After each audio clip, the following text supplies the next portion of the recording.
everybody. Bit of a drizzly, miserable day outside.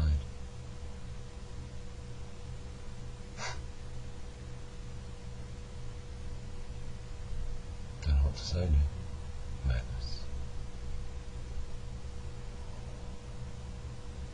Global warming. The ice caps are melting. There's deserts forming all over the place. We could be installed for a frozen northern hemisphere. Worst case scenario, billions of deaths. What are we going to do? Are we just going to wait for it to happen? Or are we going to use all of the resources available to us? Do we bury our heads in the sand? As it appears, all national governments are doing, really, when the UN should be managing the resources that are available to us. The UN says that they want to use hemp, and there's no reason why hemp shouldn't be used for industrial purposes all over the world. So why isn't it being managed when hemp is probably the most versatile resource that humanity can use? And the main reason is it's in direct competition with fossil fuels, wood pulp and cotton. We know what fossil fuels do to the environment. We know what wood pulp has done to the rainforests. But we could have probably saved 80 years of rainforest destruction if we'd have mass-produced hemp 80 years ago instead of allowing it to become criminalised. 60 years ago we could have, well, 60, 80 years ago, 100 years ago we could have carried on using biofuel derived from hemp.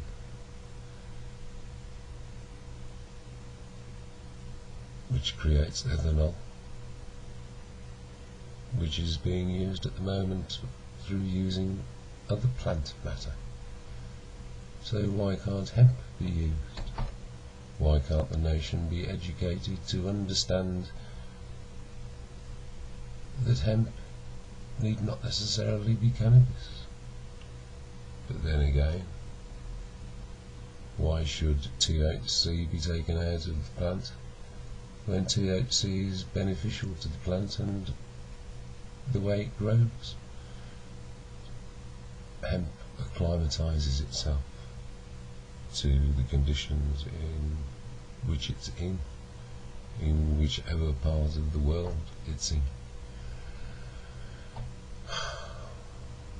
So we should be utilising it, and we should be using it and globally mass producing it and processing it from the Falklands to Iceland, because it can be grown in those places. And if there's a shortage of water, like in Spain and Israel where they have desalination plants, why can't we just have desalination plants all the way around the coast of northern Africa and mass produce hemp in those regions and those nations, and perhaps create thousands of jobs there and feed the nations there, because hemp seed can be eaten and is highly nutritious. Most of you probably know already a lot of these things, but we all of us have got to start saying enough is enough to the government and to the United Nations. We've all got to stand firm and go to the march, and let's have 3 million of us there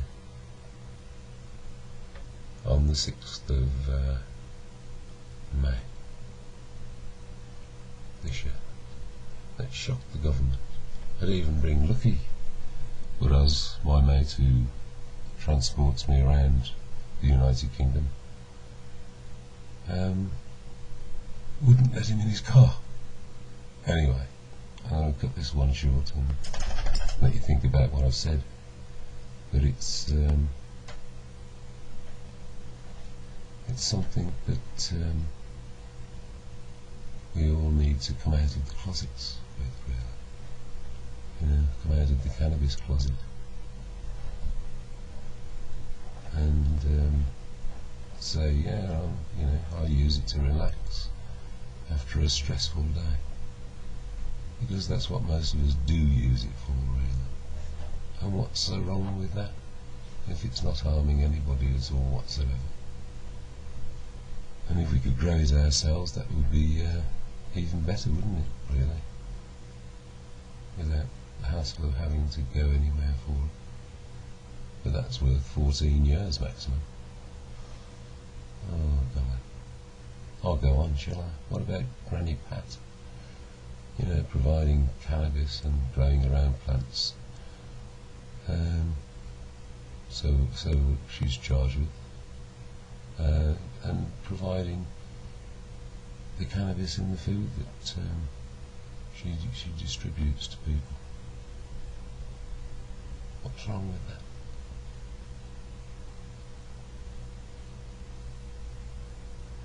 And then there's THC for MS,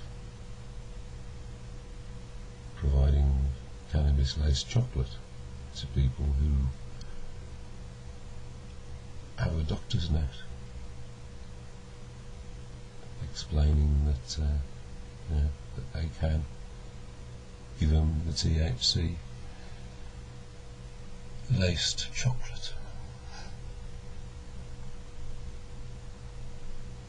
It's so wrong, really, that people should be criminalised for just using a substance which is less harmful to health than alcohol or tobacco.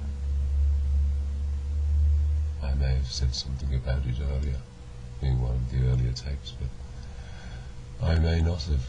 I don't know.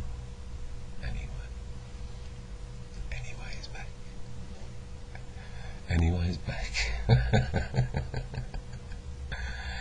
Anyways, back to getting back to a full revolution and getting back to the global mass production of cannabis for sustainable human and environmental